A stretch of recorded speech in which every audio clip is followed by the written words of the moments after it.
Hello everyone. आज हम एक और प्रोफेशनल एपिसोड कंपनी लॉ पे, जो कि है रजिस्टर अ बिजनेस। हमने अर्लियर बात करी थी कि आप बिजनेस ऑर्गेनाइजेशन कैसे सिलेक्ट करें, उसके प्रॉज एंड कॉन्स और फीचर्स की बात करी थी। आज हम लोग कैसे बिजनेस सिलेक्ट करने के बाद उसको रजिस्टर कैसे करते हैं उसकी बात करेंगे। तो इंस्टीट्यूट फॉर इंडस्ट्रियल डेवलपमेंट, जो कि एक इंक्यूबेटर है एमएसएमई और गवर्नमेंट ऑफ इंडिया और समाधान का ज्वाइंट एफर्ट है, जो आपको एंटरप्रेन्योर बनाने में विश्वास रखता है, स्किल डेवलपमेंट में विश्वास रखता है, आइडियाज को नर्चर करता है। उसी सीरीज के दौरान मैं आज आपको प्रोफेशनल एपिसोड में रजिस्टर अ बिजनेस बताऊंगी कि बिजनेस को कैसे रजिस्टर किया जाता है। सबसे पहले अगर हम बात करेंगे तो बात करेंगे इनकॉर्पोरेशन ऑफ कंपनी की, कि एक कंपनी, चाहे वो प्राइवेट कंपनी हो, पब्लिक कंपनी हो, सेक्शन 8 कंपनी हो या 1 पर्सन कंपनी हो, उसका इनकॉर्पोरेशन का प्रोसेस क्या होता है, उसे रजिस्टर कैसे। तो ये पूरा प्रोसेस ऑनलाइन प्रोसेस है।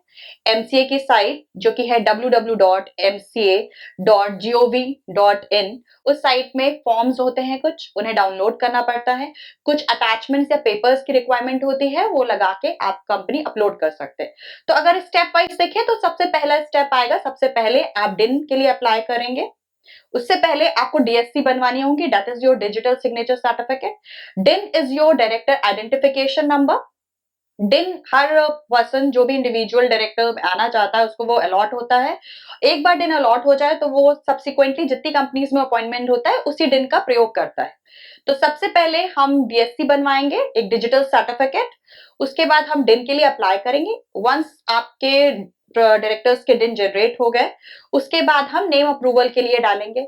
नेम अप्रूव होके आ गया। नेम अप्रूवल के लिए हमें एक चीज का ध्यान रखना है कि नेम अप्रूवल के कुछ रूल्स है। नेम अवेलेबिलिटी रूल्स 2011 और रूल 8 के अंदर, कंपनी इनकॉर्पोरेशन रूल 8 के अंदर भी ये आता है। उसमें हमें कुछ चीजों का ध्यान रखना है कि नेम जो एग्जिस्टिंग कंपनी के नेम से सिमिलर ना हो, या उसमें हम कोई कंट्री कॉन्टिनेंट का नेम डायरेक्टली ना यूज करें, like Germany limited, Asia limited, इस तरीके के नेम परमिटेड नहीं है। अगर फॉरेन कंपनी का नेम यूज कर रहे हैं तो हमें एनओसी लेनी है। अगर कोई ट्रेडमार्क यूज कर रहे हैं तो हमें उस कंसर्न पर्सन से एनओसी लेनी है, या एग्जिस्टिंग कंपनी का नेम यूज कर रहे हैं तो एनओसी चाहिए। तो ये कुछ ऐसे ही कुछ रूल्स उसमें डिफाइंड है, उसको ध्यान में रखते ही आप अपना नाम सेलेक्ट करिए। तो 6 नेम अवेलेबिलिटी का ऑप्शन है, आप 6 नेम के लिए अप्लाई कर सकते हैं। प्रेफरेंस वाइज उन नेम को एक्सप्लेन करना होगा। जो नेम अवेलेबल होगा वो आपको मिल जाएगा। नेम जो अवेलेबल होगा वो 20 डेज के लिए होगा। 20 डेज के अंदर आपको अपनी कंपनी इनकॉर्पोरेट करनी होगी। जो सेकेंड स्टेप में आएंगे वो कुछ डॉक्यूमेंट्स हैं जिनकी रिक्वायरमेंट है। केवाईसी, आपके जितने भी प्रपोज डायरेक्टर्स हैं उन सबके आइडेंटिटी और एड्रेस प्रूफ लग जाएंगे। डिक्लेरेशन और कंसेंट आ जाएगा। एड्रेस प्रूफ के लिए यूटिलिटी बिल, रजिस्टर्ड एग्रीमेंट या रेंट एग्रीमेंट या रजिस्ट्री की कॉपी लग जाएगी। अगर रेंटेड है तो एनओसी लग जाएगा लैंडलॉर्ड का कि आप बिजनेस शुरू कर सकते हैं। Memorandum of articles, memorandum and article of association, ये 2 इंपॉर्टेंट डॉक्यूमेंट्स हैं जिनकी ड्राफ्टिंग में आपको ध्यान रखना है कि इसमें वो सारे प्रोविजंस हो जो कि आप चाहते हैं अपनी कंपनी को रन करने में। तो जैसे कि हमने अपने चेंजेस इन बिजनेस में डिस्कस किया था कि मेमोरेंडम में क्या क्या होता है। नेम क्लॉज होता है, रजिस्टर्ड ऑफिस क्लॉज होता है, ऑब्जेक्ट होता है कंपनी का, कैपिटल क्लॉज होता है। आर्टिकल्स में उसके रूल्स होते हैं कि उन्हें कैसे गवर्न किया जाए। तो इन चीजों, दोनों चीजों को बहुत ही वेल ड्राफ्ट करना है। जैसे कि मैंने कहा था कि अब प्रोसेस सारा ऑनलाइन हो गया है, मैनुअल नहीं है। तो एक चीज का ध्यान रखना है, इनके जो फॉर्म्स हैं वो आईएनसी 7 हुआ करता था इनकॉर्पोरेशन का, और आईएनसी 1 हुआ करता था नेम अवेलेबिलिटी का। फिर उसके बाद स्पाइस आया, जो कि आई आपका स्पाइस फॉर्म है इलेक्ट्रॉनिक। उसके बाद इलेक्ट्रॉनिकली मेमोरेंडम और एओए को भी डिजिटली साइन करके अपलोड करने लगे। जैसे ही सारे डॉक्यूमेंट्स ओके हो जाएंगे, रजिस्ट्रार सेटिस्फाई हो जाएगा, तो वो आपको पैन और टाइम इशू कर देगा। इसमें सेक्शन 8 कंपनी में एक एडिशनल रिक्वायरमेंट होती है, जो है आईएनसी 12। वो फॉर्म जो है वो आरडी को जाता है, उससे अप्रूवल लिया जाता है, लाइसेंस लिया जाता है कि आप सेक्शन 8 कंपनी इनकॉर्पोरेट कर सकते हैं। ये एक एडिशनल फॉर्म है जो नॉर्मल फॉर्म्स के साथ जाता है सेक्शन 8 कंपनी के लिए। हालांकि ये जो प्रोसीजर है इनकॉर्पोरेशन का, इसमें चेंजेस प्रपोज्ड हैं 26 जनवरी। इसमें कुछ नए फॉर्म्स और कुछ नए एडिशंस होंगे जिनकी इंफॉर्मेशन आप हमारे चैनल पे ले सकते हैं जब नए प्रोसेस डिफाइंड हो जाएंगे। उसके बाद जब हम आए तो जो सेकेंड फॉर्म ऑफ बिजनेस है वो है निधि कंपनी। निधि कंपनी जैसे कि कहा गया था कि एनबीएफसी के गाइडलाइंस में काम करती है, तो उसको हम ना पब्लिक नेचर में ही इनकॉर्पोरेट कर सकते हैं। इसमें मिनिमम जो डायरेक्टर्स की रिक्वायरमेंट है और जो maximum number of share holders हैं, that is equivalent to your public company. Public company की जो रिक्वायरमेंट्स है वो निधि कंपनी पे अप्लाई होती है। बस इसका पोस्ट इनकॉर्पोरेशन के बाद 1 साल के अंदर जो इसमें रिक्वायरमेंट्स है, जो हम पहले डिस्कस कर चुके हैं, मैं फिर से रिपीट कर देती हूँ कि 200 मेंबर्स हो जाने चाहिए, या नेट ओन फंड्स जो है वो 10 लाख हो जाने चाहिए, और नेट ओन फंड्स का रेशियो जो आउटस्टैंडिंग डिपॉजिट का है वो जो नेट ओन फंड्स का डिपॉजिट का रेशियो 1:20 होना चाहिए। ये कुछ कंप्लायंसेस है जो 1 साल के अंदर आपको पूरी करनी होंगी। उसके बाद निधि कंपनी में एक चीज और है कि आप जब 1 साल के अंदर ये कंप्लायंस पूरी कर लें, तो विद इन 90 डेज आप एक एनडीएच 1 फॉर्म फिल करेंगे, duly certified by your CA, CS, JWA, कि आपने ये सब कंप्लायंस कर दी है। मान लीजिए आप किसी कारणवश कंप्लायंस नहीं कर पाए हैं, तो जब आपका फाइनेंशियल ईयर क्लोज हो रहा है, तो 30 दिन के अंदर आप एक्सटेंशन मांग लीजिए। और आप एक्सटेंशन मांगने के बावजूद आप कोई कंप्लायंस नहीं कर पा रहे हैं, तब आप ना तो डिपॉजिट्स ले सकते हैं, ना दे सकते हैं। ये एक रिस्ट्रिक्शन है निधि कंपनी पे। इसके बाद हम आ जाते हैं प्रोड्यूसर कंपनी पे।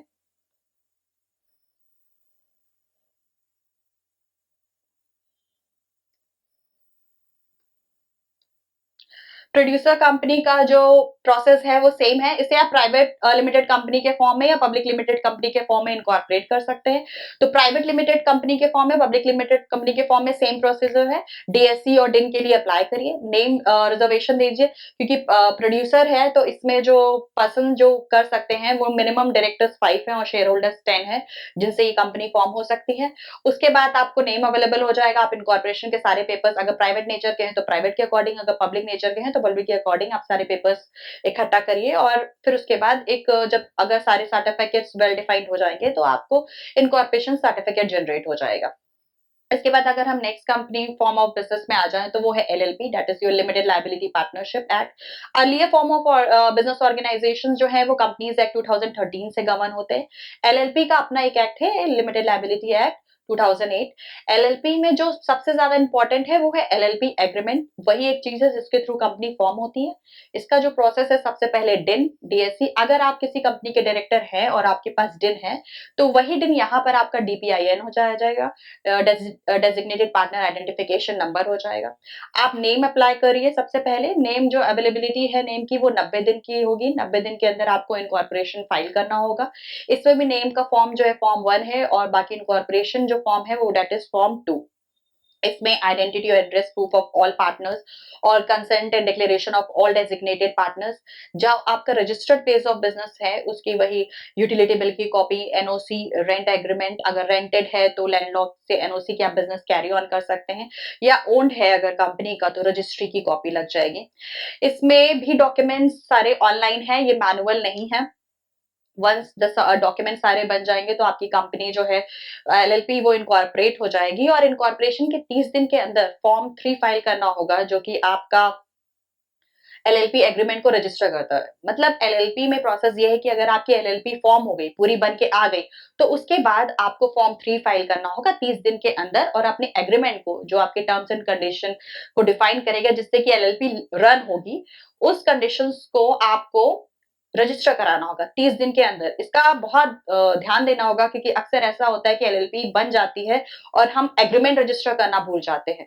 तो एलएलपी तभी पूरी तरीके से इनकॉर्पोरेटेड है जब तक आप रजिस्टर नहीं करते अपना एग्रीमेंट। अदरवाइज आपको आप एलएलपी कैरी फॉरवर्ड कर दोगे और बाद में पता चला कि आपने एग्रीमेंट ही नहीं रजिस्टर किया है, तो आपको उतनी हैवी पेनल्टीज के साथ एलएलपी एग्रीमेंट फाइल करना होगा। तो इट्स बेटर कि आप प्लीज, जब आपकी कंपनी इनकॉर्पोरेट हो तो आप इनकॉर्पोरेशन तभी माने जब तक आप एलएलपी एग्रीमेंट ना फाइल कर दीजिए 30 दिन के अंदर। ये एक बहुत ही इंपॉर्टेंट पॉइंट है जो आप ध्यान रखिए अगर आप एलएलपी फॉर्म ऑफ बिजनेस में जा रहे हैं। सेकंड है रजिस्टरिंग द पार्टनरशिप। जैसे कि मैंने बताया था, registration of partnership is not mandatory, और ये मैनुअल है, ये ऑनलाइन प्रोसेस नहीं है। ये हर स्टेट के रजिस्ट्रार है, रिस्पेक्टिव रजिस्ट्रार है, जहां आप इसको जाके रजिस्टर कर सकते हैं।